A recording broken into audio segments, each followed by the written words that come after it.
پہلے خلیفہ کے مخالفین کہتے ہیں جی مرتد، دوسرے خلیفہ کے مخالفین کہتے ہیں جی رومنز اور پرشینز کافر. اچھا اچھا اچھا بالکل ہم بھی آپ کے ساتھ ہیں. تیسرے خلیفہ کے مخالفین او جی بلوائی خارجی. چوتھے خلیفہ کے مخالفین رضی اللہ عنہ ہیں کیوں؟ چوتھے خلیفہ کے مخالفین کوئی نہیں تھا. سیر اعلام النبلاء صحیح سند کے ساتھ ابو مسلم خولانی رحمہ اللہ اور ان کے ساتھ کئی تابعین رحمت اللہ علیہم اجمعین سب سے پہلے امیر معاویہ رضی اللہ عنہ کے پاس گئے اور ان سے کہا کہ کیا آپ سیدنا علی سے بہتر ہیں؟ ان سے آپ کا اختلاف کرنے کا سبب و علت کیا ہے؟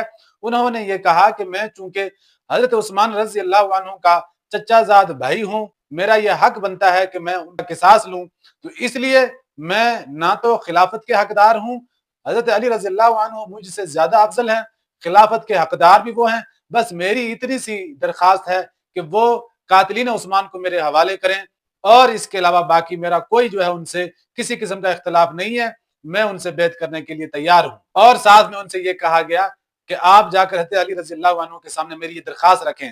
تو جب وہ حضرت علی رضی اللہ عنہ کے پاس گئے اور ان سے یہ بات کہی کہ ابو معاویہ رضی اللہ عنہ صرف قاتلین عثمان کا دعویٰ کر رہے ہیں، بیعت سے تاخیر وہ ضرور کر رہے ہیں لیکن خلافت کے وہ اپنے آپ کو حقدار نہیں ٹھہرا رہے، تو اس لیے قاتلین عثمان کو آپ ان کے حوالے کر دیے. حضرت علی رضی اللہ عنہ نے قاتلین عثمان کو امیر معاویہ رضی اللہ عنہ کے حوالے نہیں کیا.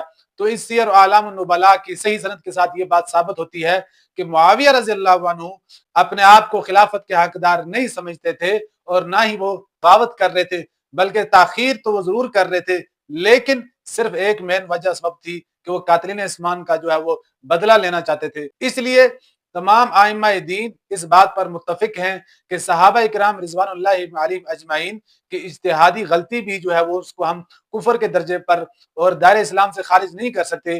جن کو رضی اللہ عنہم کا سرٹیفکیٹ رسول اللہ صلی اللہ علیہ وسلم کی طرف سے مل گیا ہو، جن کو کاتب وحی اور امیر البحر قرار دیا گیا ہو، تو ان کے متعلق اس طرح کا وہم و گمان رکھنا بھی جائز نہیں ہے.